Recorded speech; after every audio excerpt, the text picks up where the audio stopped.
오늘은 장이 없는 날이라서 또 심층 테마 관련된 내용들을 하나 소개를 해드리려고 합니다.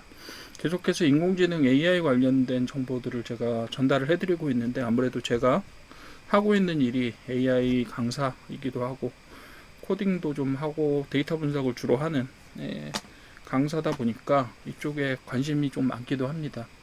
그리고 뭐 배경 지식도 사실 다른 분들보다 조금 더 있기도 하고, 그렇기 때문에 다른 산업군보다는 AI 쪽 산업군을 중심으로 해서 여러분들에게 좀 가능한 한 많은 내용들을 전달해 드릴 수 있으면 좋겠다, 이렇게 생각을 해서 이쪽 부분들 좀 강조를 하고 있고요. 이번 시간부터는 뭘 할 거냐면 AI와 그 연관 산업군들, 밸류체인이라고 할 수도 있겠고요. 어쨌든 AI와 관련성이 있는 전방 후방 산업군들을 전체적으로 한 번 더 아울러서 살펴보고, 거기에 어떤 전망들이 각각의 테마별로 있는지 이런 부분들을 한번 점검을 해보려고 합니다. 한 6개나 7개 정도의 강의로 구성이 될 것 같고요. 강의라고 하니까 너무 딱딱하게 받아들이시지는 말고 그냥 좀 AI에 대해서 좀 전반적으로 좀 넓은 시장을 알아보자 라고 하는 형태로 좀 보시면 될 것 같아요. 자, 첫 번째 장에 뭐라고 되어 있느냐면 AI는 사실상 단순한 그냥 하나의 기술적인 테마, 요게 아니라 거대한 산업입니다. 실제로 우리나라 코스피 자체가 실제로 AI로 인한 그 반도체 산업의 성장이라는 것들을 제외하고는, 그거를 따로 떼어놓고는 우리나라 코스피의 성장, 최근 성장을 말한다는 것 자체가 무의미합니다. 전체적으로 그래서 어떤 산업군들이 최근에 좀 각광을 받고 있고, 그런 것들을 좀 같이 한번 살펴보려고 합니다. 오늘은 아웃라인을 좀 잡아보려고, AI가 과연 어떤 산업군들과 연관성이 있는지를 한번 살펴보려고 하고요. 거기에다 뭐라고 이름을 붙였냐면 AI 밸류체인 심층 분석 보고서, 이렇게 한번 이름을 붙여봤고요. 뭐 1시간으로는 절대 안 끝날 것 같고요. 제가 볼 때는 한 6개나 7개 정도의 강의로 이루어지는 강의가 되지 않을까, 이렇게 생각합니다. 한번 같이 살펴보시죠. 자, 본 문서는 AI 산업의 진화 과정과 구조적 지형도를 해독한다, 이렇게 한번 만들어 봤습니다. 그래서 여기에서는 AI의 시간의 축과 공간의 축, 스트럭처, 그리고 지리적인 축, 그리고 미래의 축, 이렇게 4가지 정도로 살펴보려고 하고요. 이 장에서는 아마 반도체 산업 같은 좀 연관성이 있는 전방이나 후방 산업들을 산업군별로 살펴보는 그런 시간을 갖게 될 것 같습니다. 자, 오늘은 여기에 있는 4개의 축으로 전체적으로 AI 산업을 살펴볼 건데요. 시간의 축에서는 3대 변곡점이라고 하는 AI의 중요한 3가지 마일스톤들을 한번 살펴볼 겁니다. 어떤 일들이 어떤 중요한 상황에서 어떻게 일어나느냐, 이런 부분들을 살펴볼 거고요. 또 3단 밸류 체인을 해부하는 공간의 축은 전방산업, 그리고 메인스트림, 미드스트림이라고 저희가 이름을 붙였습니다만, 미드스트림의 AI 산업, 그리고 후방산업, 요 3가지를 아울러서 살펴볼 거고요. 각각 어떤 산업군들이 거기에 속하는지를 한번 살펴볼 겁니다. 그리고 지리의 축에서는 과연 이 AI 산업이 전 세계적인 어떤 지리적인 구조화에서 어떤 형태로 구조화되어 있는지를 한번 또 살펴볼 거예요. 그리고 한국 시장의 현주소도 살펴볼 겁니다. 그리고 맨 마지막으로 다음 단계를 위해서 전략적인 로드맵을 그려서 한번 살펴보도록 하겠습니다. 이 4가지의 구성으로 되어 있을 거고요. 하나하나 따로따로 이제 앞으로 하나하나를 좀 중심적으로 설명을 드리도록 할게요. 자, 첫 번째로 시간의 축입니다. 그래서 3가지 변곡점은 언제 일어났냐 하면 2022년 챗GPT가 정확하게는 11월 30일입니다. 2022년 11월 30일 챗GPT가 등장했고요. 그 전까지도 사실상 AI를 연구하는 혹은 언어 모델을 연구하는 분들은 GPT를 다 알고 있었어요. 연구하는 분들뿐만 아니라 웬만한 저 같은 강사들도 GPT 모델이 이제 언어 모델을 다 정복을 할 것 같다라고 생각을 하고 있었어요. 물론 그 구글에서 만든 버트 같은 모델들도 있고, 그 외 다른 모델들도 여러 가지가 있긴 하지만, 그런 것들이 통합되면서 어떤 GPT라는 형태로 나타났고, 그 GPT가 결국은 언어 모델들을 다 전부 다 집어삼키지 않겠느냐, 다른 것들을 하는 것이 무의미하다, 적어도 사람의 언어를 해석하고 분석하는 데 있어서는 그 이상 없다라고 생각을 하고 있었어요. 그때가 아마 GPT-1하고 2 모델 정도였을 겁니다. 그런데 이 챗GPT라고 하는 소비자형 상품입니다. 정확하게 무료 제품도 있고 거기에 뭐 플러스 모델, 프로 모델 뭐 이런 식으로 해서 쭉쭉 올라가죠. 예, 지금 뭐 대개는 챗GPT 같은 경우는 3만 원짜리, 그다음 15만 원짜리, 30만 원짜리, 30만 원짜리가 바로 나오죠. 그래서 대체로 이제 모든 그 저희가 지금 이야기하는 한 빅4 정도를 얘기할 수가 있는데요. 그 빅4의 AI 회사들, 예를 들면 오픈 AI죠. 죄송해요. 오픈 API는 저희 쪽에 쓰는 용어고, 오픈 AI라고 하는 챗GPT를 만드는 업체가 있고, 그 다음에 구글의 제미나이가 있죠. 그리고 세 번째로는 요즘에 한참 굉장히 뜨겁게 달아오르고 있는 엔트로픽의 클로드라는 모델이 있습니다. 네 번째로는 의견이 좀 분분할 수 있는데요. 메타가 얼마 전에, 오늘인가 어저께인가 소비자용 모델을 내놨어요. 아직까지 성능이 조금 딸리긴 하는데 어쨌든 무료라서 쓰시기 좋을 거예요. 앱스토어에서 한번 찾아보십시오. 메타 AI라고 하는 모델이 새로 등장했고요. 무료로 주는 토큰이 좀 많아서 써보실만 할 겁니다. 지금 출시된 지 얼마 안 됐기 때문에 빨리 유료 요금 생기기 전에 써보십시오. 그리고 그렇게 4개 정도를 치거나 아니면 XAI를 치기도 합니다. 그록이라고 하는. 뭐 네 번째는 좀 바뀌기도 하는데 어쨌든 그렇게 4개의 저기가 있고요. 그 중에서 챗GPT가 맨 처음 나오죠. 대중화 시작합니다. 그때만 해도 지금 이렇게 인공지능이 이런 형태로 성장해서 전 세계의 산업 구조를 변화시키는, 한마디로 3, 4년 안에 삼성전자와 SK하이닉스가 갑자기 세계적인 어마어마한 업체로 성장해 버렸어요. 저기도 마찬가지입니다. 엔비디아도 마찬가지죠. 그런 형태로 성장해 버렸습니다. 구글도 이렇게 될 줄은 몰랐겠죠. 그래서 구글도 맨 처음에 삽질을 엄청 많이 하거든요. 바드 만들었다, 완전 개망신을 당하고 뭐 이런 일이 있었는데, 2022년에 챗GPT가 나오고 2023년 초반에 구글의 바드가 나오고 뭐 이런 것들, 그 다음에 엔트로픽의 클로드가 나오고, 그런 형태로 계속해서 속속 다른 모델들이 발표되기 시작합니다. 그리고 2024년에는요 인프라 슈퍼사이클, 이제 이게 돈이 되는구나 이렇게 생각을 하니까 인프라에 투자를 하기 시작했어요. 올해 오픈 AI가 올해 9월 정도에 상장을 할 계획인데, 오픈 AI의 지금 현재의 매출액은 한 25조 정도 됩니다. 1년에. 작지 않죠. 25조. 그것도 순수하게 소프트웨어로 받는 돈이기 때문에 뭐 이렇게 크게 유지할 게 별로 없어요. 뭐 생산비가 별로 없기는 합니다. 근데 어마어마한 지금 투자가 요구가 되고 있어요. 오픈 AI가 지금의 경쟁력을 유지하기 위해서는 올해 적어도 한 120조 정도를 투자해야 됩니다. 그러니까 실제로 벌어들이는 돈의 5배 정도를 지금 투자를 해야 되는 상황이기 때문에 오픈 AI 같은 경우는 어때요? IPO에 실패하면 회사가 망할 수도 있습니다. 솔직히. 어쨌든 간에 서로 간의 경쟁적인 인프라 슈퍼사이클이 등장했고, 그것이 계속 굴러가기 시작한 거죠. 2024년부터. 심지어 어디까지요? 지금 스페이스X가 IPO를 할 거잖아요. 걔네들은 뭘 한대요? 우주에다가 인공지능 저기를 하는 AI 위성을 띄우겠다 이렇게 얘기합니다. AI 위성을 띄워서 거기에서 AI 토큰을 발생시켜서 지구로 전송하는 모델을 만들겠다. 뭐 이렇게 얘기합니다. 어디를 통해서요? 저기가 있잖아요. 걔네들이 쓰고 있는 뭐라 그러죠? 조금 이따 기억나면 말씀드릴게요. 걔네들이 하고 있는 통신망이 있잖아요. 그래서 그걸 통해서 지구하고 통신하겠다, 서비스하겠다 이렇게 얘기를 하는 겁니다. 그죠? 그리고 요게 2025년에서 2026년이 되면 추론 시장하고 에이전트의 도약이 이루어지면서 시장 자체가 한번 달라집니다.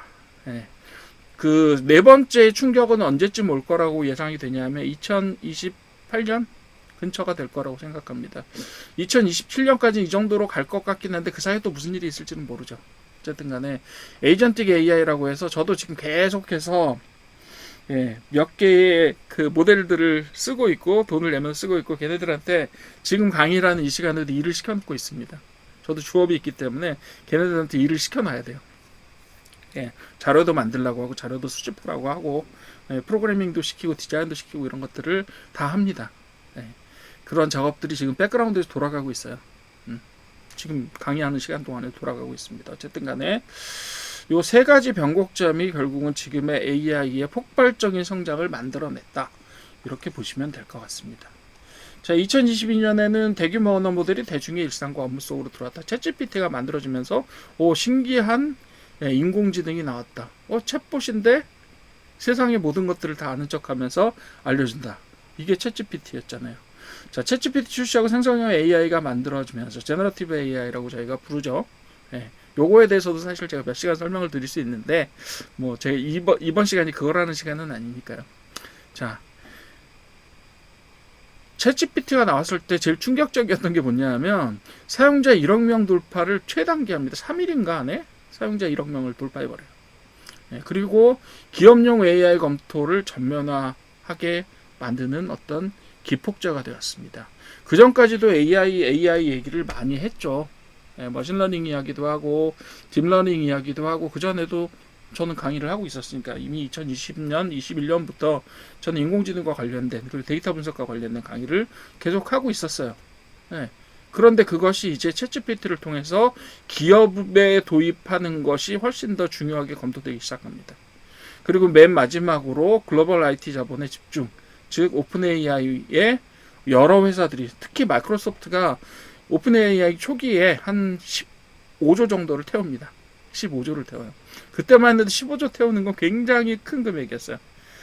미국 달러로 100억 달러 정도를 태웁니다. 마이크로소프트가. 최종적으로 한 20조 가까이. 그래서 130, 40억 달러를 초기에 투자를 해버립니다. 걔네들은 마이크로소프트는 결국 뭘 하고 싶었냐면 광고 시장을 먹고 싶었어요. 뭐요? 검색 광고 시장을 먹고 싶었습니다. 그래서 그걸 하려고 투자를 해서 어느 정도 마이크로소프트의 검색이 조금 활성화되나 싶다가 경쟁자들이 너무 많이 등장해 버렸어요. 이제 퍼플렉시티 같은 그 검색을 중심으로 한 검색을 기준으로 한 그 모델들이 등장하면서 마이크로소프트 이제 좀 유명무실해지기는 했죠. 어쨌든 간에 코파일럿 서비스를 통해서 계속해서 오픈 AI의 기술적인 지원들을 받고 있다. 이렇게 보는 거죠. 어쨌든 간에 4년 안에 뭐가 바뀌었다? 전체적으로 사람들의 삶이 바뀌었습니다. 산업 구조도 바뀌었고요. 소프트웨어 산업은 특히 이루 말할 수 없을 만한 큰 변화를 겪게 됩니다. 여러분들도 바이브 코딩이라고 하는 요즘에 그런 수단들을 통해서 되게 쉽게 홈페이지 같은 건 그냥 뚝딱 만들어내고요. 자, 클릭 2번 하면 만들 수 있습니다. 물론 문장을 쳐야죠. 원하는 게 뭔지 문장을 쳐주시게 되면 클릭 한 번만으로 홈페이지가 뚝딱 하고 만들어집니다. 그런 것들은 뭐 쉬워졌죠. 그렇게 인류의 삶이 달라졌고요. 현대자동차는 로봇을 만들어서 언제요? 2028년에 불과 챗GPT가 나온 지 6년 만에 어디에 투입한다고요? 공장에다가 휴머노이드 로봇을 직접 투입하겠다. 이렇게 선언을 한 상태입니다. 굉장히 빠른 속도의 발전이 이루어지고 있는 거죠. 2024년에는 폭발하는 연산 수요 거대한 인프라 슈퍼사이클, 서로 간의 성능 경쟁이 벌어지게 됩니다. 인프라 슈퍼사이클이 가운데 있고요. 여기로 돌아가는 게 뭐냐면 컴퓨트 디맨드, 그죠? AI 모델 학습하고 파라미터가 기하급수적으로 증가합니다. 파라미터라고 하는 건 한마디로 이 AI 내부에 쓰이는 어떤 수치들이라고 보시면 돼요. 정확한 어떤 답을 만들어내기 위해서 여러 개의 숫자들을 사용합니다. 맨 처음에 오픈 AI가 챗GPT 3.5 상태로 출시를 합니다. 챗GPT 3 3.5 정도 상태로 출시를 했을 때 챗GPT가 가지고 있었던 파라미터 그 수치의 개수는 몇 개였냐면 1750억 개였습니다. 지금은 아무도 공개를 안 하죠. 근데 보통은 우리나라에서도 지금 1750억 개 정도 모델은 여러 회사에서 만들어서 가지고 있고요. 지금은 조 단위의 파라미터, 조 단위의 파라미터까지 굉장히 확장됐다가 요즘엔 사실 조금 효율적이고 작은 모델 형태로 다시 줄어들고 있긴 합니다. 어쨌든 간에 세계 모든 사람들이 이 인공지능을 사용하니까 어떻게 돼요? 굉장히 많은 일단 모델은 만들어놨죠. 거기에 질문을 던지고 질문을 받는 과정 있죠. 여러분들 그림 요청하는 거 지브리 그림으로 만들어줘 이런 것들 있죠. 그런 게 바로 뭐냐면 추론이에요. 추론. 그래서 그걸 위해서 서비스를 제공하고 무료 서비스 제공하고 싼 가격에 3만 원에 굉장히 고도의 인공지능 서비스들을 제공하다 보니까 어떻게 돼요? 하드웨어 바틀렉이 걸립니다. 병목 현상이라고 부르죠. 그래서 GPU하고 AI 반도체 공급 부족이 심화되고 메모리도 부족하고 이렇게 됩니다. 예. 그래서 어떻게 해요? 메모리하고 GPU가 부족하니까 투자해야죠. 데이터 센터를 더 크게 만들고 더 많이 만들게 됩니다. 그게 CapEx 인베스트먼트라고 부르는 투자입니다. 투자. 빅테크 기업들이 천문학적 자본을 지출하게 되죠. 오픈 AI가 얼마라고요? 1년 투자 예산이 120조. 대략 800억 달러 정도 됩니다. 마이크로소프트에서 받았던 초기 투자의 한 8배 정도를 필요로 하게 되는 거. 한 해에. 나머지 기업들도 마찬가지입니다. 나머지 기업들도 그것보다 더 적지 않아요, 결코. 그리고 어떻게 해요? 엔비디아 같은 회사는 일단 돈을 벌잖아요. 자기들이 GPU를 팔아서. 그래서 누구한테 투자해요? 엔트로픽 같은 회사에 투자합니다. 50조씩. 그리고 나서 그게 다시 돌아요. 돌고 돌아요. 어떻게 되느냐 하면 엔비디아가 GPU를 팔아서 돈을 벌어서 엔트로픽에 투자를 하죠. 그럼 엔트로픽은 자체 데이터 센터가 일부 있지만 다른 회사의 데이터 센터를 임대해서 사용합니다. 아마존이라든가 아니면 마이크로소프트라든가 이런 회사의 거를 임대해서 사용합니다. 오라클이라든가 이런 것들을 임대하는데 그 임대하는 데이터 센터가 있어야 되잖아요. 그 데이터 센터를 짓기 위해서 누구 걸 팔아요 또? 누구 걸 사야 됩니까? 엔비디아의 GPU를 사야 되는 거예요. 그런 식으로 순환 투자가 이루어지고 순환되면서 계속해서 시장이 커져가고 있는 상태인 거예요. 그리고 나서 밸류에이션 서지, 그래서 엔비디아 등 핵심 인프라 기업의 시총 1위 등급. 그죠? 어느 나라 적어도 세 나라는 시총 1위가 다 AI 관련 기업입니다. 첫 번째로 어디요? 미국은 엔비디아. 우리나라는요, 삼성전자. 대만은요, TSMC. 그러면 네덜란드는요, ASML. 이렇게 되는 겁니다. 무슨 얘기인지 아시겠죠? 그렇게 되는 거예요. 로얄 더치셔라고 어떨지는 모르겠어요. 근데 어쨌든 그렇습니다. 그러니까 세계 유수한 산업 국가들의 1위를 전부 다 AI 관련 기업들이 독점하고 있다. 이렇게 보시면 되는 거고요. 자, 이렇게 돼요. 시총 1위 등극하고. 그리고 사람들은 점점 더 쓰게 되죠. 그리고 이렇게 순환되면서 인프라 슈퍼 사이클이라고 부르는 요 과정들이 진행이 되는 겁니다. 2025년, 2026년에는 자 이제 제가 좀 전에 말씀드렸던 추론의 이야기를 해야 됩니다. 그래서 생성형 AI를 예전에 입력을 받아서 그냥 해답을 해주는 단순한 어떤 기능 제공자였다라고 하면 질문했죠. 챗GPT에 저희가 예전에는 질문하고 그림을 받거나 음악을 받거나 아니면 뭘 받아요? 동영상을 받거나 아니면 해답을 받거나 문서를 받게 되죠.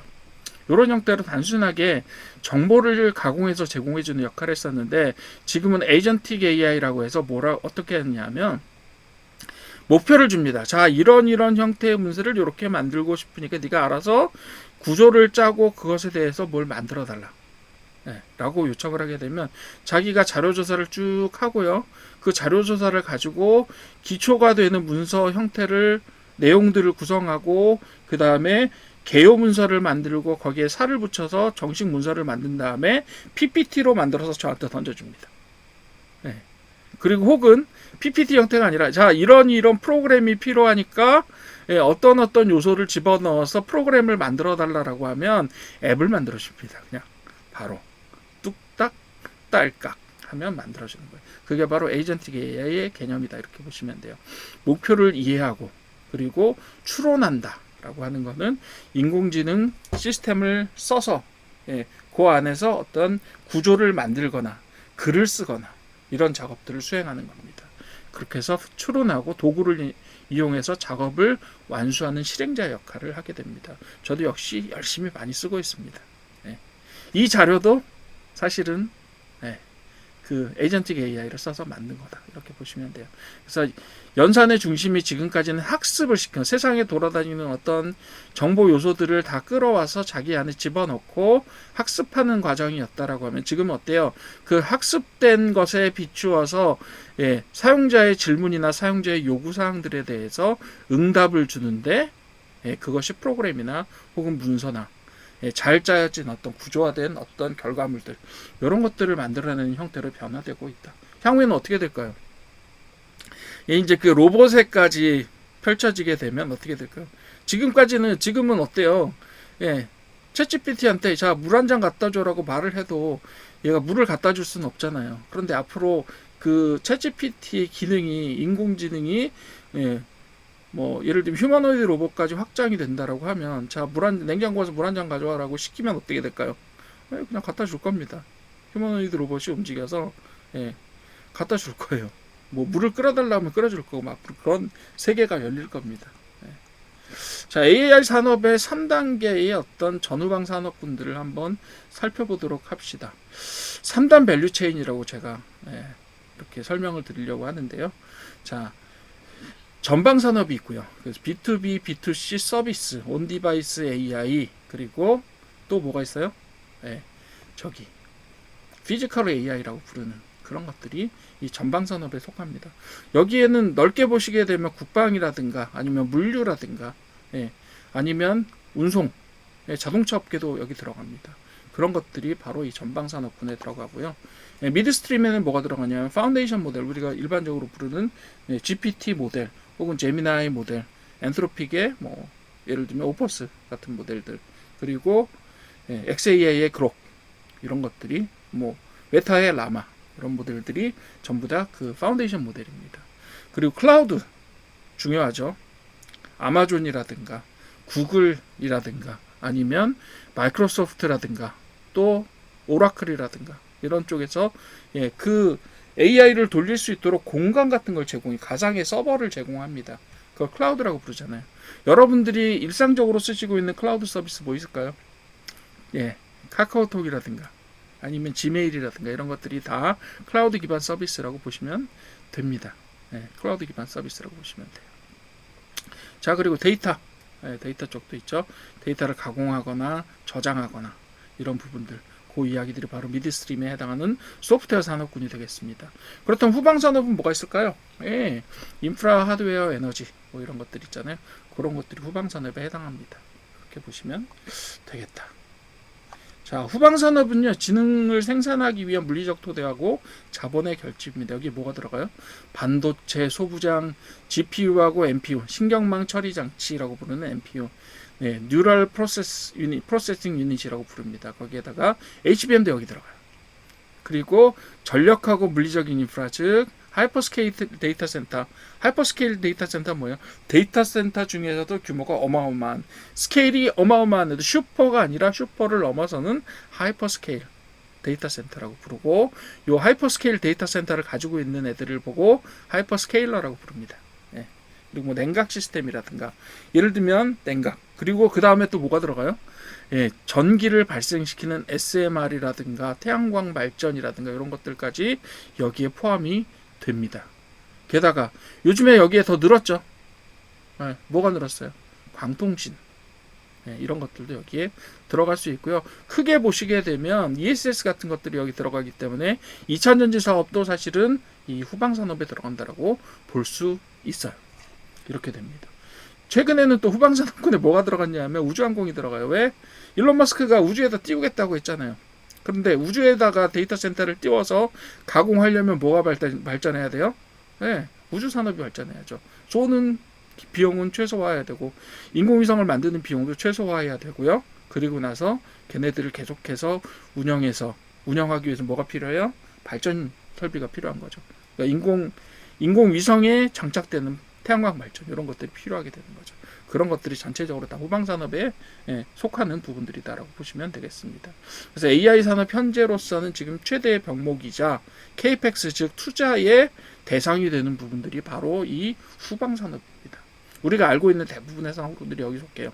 어디요? 엔비디아, 어디요? TSMC, 그리고 ASML, 또 삼성전자와 SK하이닉스가 다 여기 속합니다.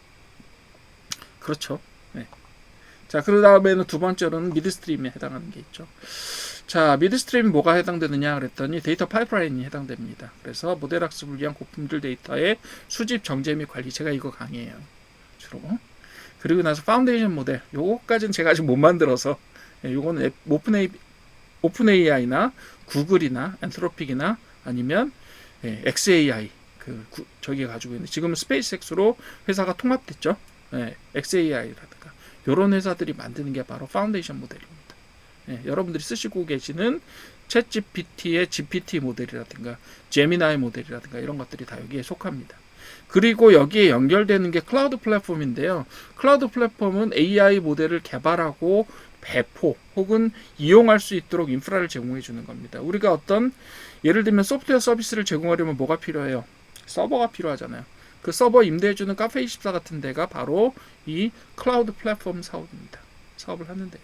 네이버도 하고 있고요. 뭐 KT도 하고 있습니다. 그리고 세계적으로는 어디가 많냐요?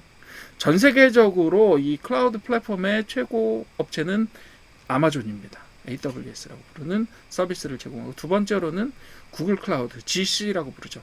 그리고 그 다음에 아주어라고 하는 서비스를 제공하는 마이크로소프트. 이 정도가 1, 2, 3입니다. 이런 회사들이 이제 얽혀져 있어요. 자, 그러면 아까 보셨던 후방 산업의 투자는 다 어디로 들어갈까요? 대부분의 경우 클라우드 플랫폼으로 들어갑니다. 나머지는 소프트웨어적인 작업이에요. 그렇기 때문에 클라우드 플랫폼에 어마어마한 투자들이 집중이 된다. 이렇게 보시면 되겠습니다. 어쨌든 간에 여기서 학습도 하고 연산도 하고 추론도 해서 여러분들에게 어떤 정보 서비스를 제공해 줍니다. 그게 바로 이 부분이고요. 마지막으로 전방산업입니다. B2B 엔터프라이즈 SaaS라고 부르는데, 저희가 기업의 생산성 향상을 하기 위해서 어떤 서비스를 제공하잖아요. 인공지능 서비스 제공하죠. 그 다음 B2C 애플리케이션. 그래서 개인 사용자를 위해서, 요즘에 왜 어떤 분들은 내가 앱 만들어서 한 달에 2천만 원씩 벌어요, 뭐 이런 광고들이 돌아다니고 있는데, 그거 마치 예전에 뭐 같아요? 유튜브 만들어서 제가 뭐 한 달에 1,000만 원씩 법니다, 하고 블로그 만들어 1,000만 원씩 법니다라고 하는 그런 일들이랑 똑같아요. 그게 형태만 바꿔서 나타나고 있는데, 바이브 코딩이 이야기된 지가 벌써 지금 한 6개월밖에 안 됐어요. 근데 벌써 2천만 원 버는 분들이 나타났다. 제가 볼 때 그거는 조금 문제가 있습니다. 어쨌든, 그리고 온디바이스 AI라고 해서 클라우드를 거치지 않고 기기에 제공하는 거. 여기에다가 또 하나 더 한다면 뭐예요? 로봇과 피지컬 AI. 이쪽 부분들이 속하고요. 그 다음에 또 어디요? 방산 같은 것들도 여기 속할 수가 있습니다. 그래서 기술이 실제 수익 모델을 되는 그런 형태의 산업군들이 바로 이 전방산업. 주로 소프트웨어를 제공받거나 아니면 자율주행 시스템을 돌리거나, 또 뭐예요? 로봇을 돌리거나, 이런 부분들이 앞으로는 전방산업에 되게 중요한 역할들을 하게 되는 플레이어들이 될 겁니다. 자, 이렇게 보시면 돼요. 자, 이제 기억하시죠? 어떻게 됐는지 아시겠죠? 전방, 그 다음에 미드스트림, 후방 산업들이 존재합니다. 후방에 반도체 업체들이 다 들어가 있고요. 거기에 전력망 업체라든가 광통진 업체라든가 이런 데들이 거기 다 들어가 있어요. 그죠? 그렇게 보시면 됩니다.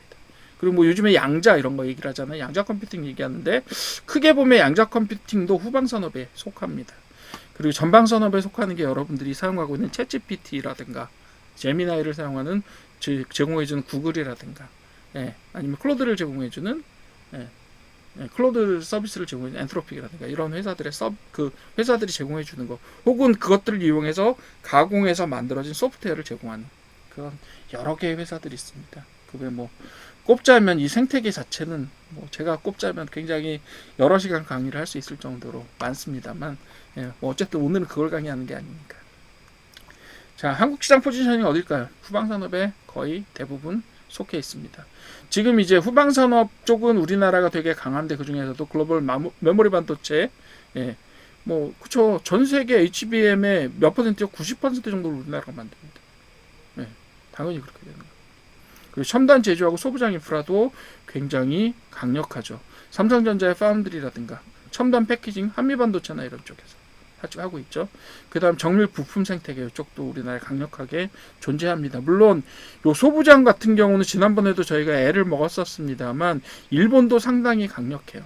그리고 ASML이라고 하는 네덜란드 업체가 세계적으로 뭐 더할 나위 없는 강력한 어떤 위력을 뽐내고 있죠. ASML의 그 노광 장비, 리소그래픽 장비 한 대에 얼마인지 아십니까? 8천억 정도 합니다. 한 대에 8천억. 기계 한 대에. 기계 한 대. 인쇄기계처럼 생겼대요. 저도 아직 직업은 못 봐서 모르겠습니다만, 버스만 하고요, 인쇄기계처럼 생겼는데 그 기계 한 대 값이 8천억입니다. 대단하죠. 그런 걸 만듭니다.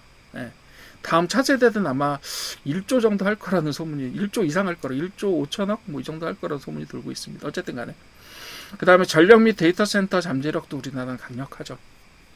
게다가 발전 쪽, 원자력이나 SMR 기술 우리나라 굉장히 세계 선두권을 가지고 있습니다. 태양광 기술 중국 제외하고는 굉장히 강력한 경쟁력을 가지고 있는 게 우리나라의 태양광 기술이에요. 페로브스카이트로 대변되는 그 기술입니다. 그리고 광통진 기술도 뭐 저는 좀 부정적이긴 합니다만 어쨌든 간에 이야기되고 있고, 이런 이제 인프라들이 굉장히 강력하고 이런 것들이 우리나라 후방산업들을 단단하게 지지해주고 있는 거죠. 이것들을 가지고 결국 뭘 만들어요? 인공지능을 만들어냅니다. 근데 앞으로 이제 우리나라가 나아갈 바는 요 미드스트림 쪽도 조금 만들어서 서비스를 하려고 합니다. 그렇게 얘기하는 게 바로 서버린 AI예요. 예. 국가 AI라고 부르는 서버린 AI가 바로 이 미드스트림 영역에 속합니다. 그리고 나아가서 전방산업으로 진출하려고 하는데, 전방산업 쪽의 대표주자 누구예요? 현대자동차. 네, 보스턴 다이내믹스를 통해서 로봇 강국이 되려고 하는 겁니다. 이거예요. 네, 이런 형태로 구성이 되어 있다. 지금 요 모델에 집어넣게 되면요, 요 모델에 집어넣게 되면 이번 스페이스X의 IPO가 굉장히 잘 설명이 돼요. 왜? 후방산업에서 로켓 발사와 인공지능 위성을 띄워서 직접적으로 우주에서 발전한 전력을 가지고 인공지능을 생산해서 그것을 지구로 서비스하겠다라고 하는 것이 바로 후방산업이잖아요. 그리고 그록 같은 모델을 서비스하고 있는 xAI가 스페이스X에 인수됐잖아요. 인수가 아니라 합병했잖아요. 서로 같은 사람 소유니까. 요것도 있어요. 전방산업에 뭐가 있어요? 옵티머스가 있잖아요. 예, 테슬라가 있잖아요. 그렇죠? 그래서 요 세트를 제일 잘 갖춘 한 회사 안에서 수직 계열화를 갖춘 것이 바로 스페이스X가 되는 거예요. 그래서 비싼 거죠. 얼마까지 간대요? 2천조까지 간다고 합니다. 지금. 1조 5천억 달러 정도, 1조 4, 5천억 달러 이상 갈 것 같아요. 지금 2조 달러 얘기까지 나오고 있으니까 한 3천조까지도 갈 수 있을 것 같아요. 굉장하죠. 어쨌든 한국은 글로벌 AI 밸류체인 하단을 지탱하는 대체 불가능한, 이거 중요합니다. 우리나라 대체 불가능해요. HBM 어디서도 못 만들어요. 특히 어디요? 네. 향후에 2026년 후반기부터 생산되게 될 베라루빈에 들어가는 HBM은 우리나라 두 회사밖에 못 만듭니다. 마이크론이 열심히 쫓아가려고 하지만 아직까지 수율과 퀄리티 면에서 상대가 안 돼요. 네. 굉장히 강력합니다. 그래서 전력, 우리나라 전력 3사 있죠? 어디에요? 그러니까 전력 공급하는 3사 말고요. 효성중공업, LG 일렉트릭, 또 HD 현대일렉트릭, 요 회사. 예, 지금 수주 잔량만 얼마였다고요? 13조? 예, 그거 넘는다 그런 것 같아요. 예, 전력 인프라 탄탄하고요. 첨단 제조 부품도 탄탄합니다. 예, 우리나라 시장의 과제는 뭐냐면 하드웨어 역량에서 소프트웨어 역량으로 넘기고 싶은 거예요. 여기서 넘어가는 게 바로 서버린 AI 이런 부분들이 되겠습니다. 그래서 하드웨어 역량이 지금 우리나라 높아요. 여기. 그렇지만 소프트웨어 역량은 조금 낮습니다. 요거를 위쪽으로 상승시켜서 여기서 새로운 어떤 위치를 만들어낸 그런 것들이 우리나라의 목표가 될 겁니다. 그래서 약점은 글로벌 빅테크 대비의 자본력과 데이터 부족으로 인해서, 그리고 언어의 한계가 있습니다. 그래서 미드스트림 경쟁력이 없다. 예. 그래서 하드웨어 강점도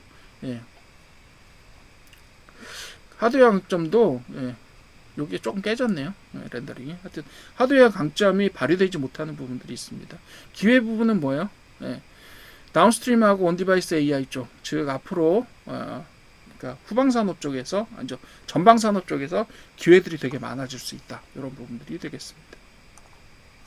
자, 저희 시리즈 로드맵은 어떻게 될 거냐면 1강, 2강, 3강, 4강, 5강, 6강으로 되어 있고, 이런 형태로 구성하겠습니다. 앞으로. 그래서 앞으로 이런 형태로 구성을 해서, 강의 구성을 해서 한 단계 한 단계 여러분들과 같이 나눠보는 시간을 갖도록 할 거예요. 7강으로 제가 구성을 해놨고요.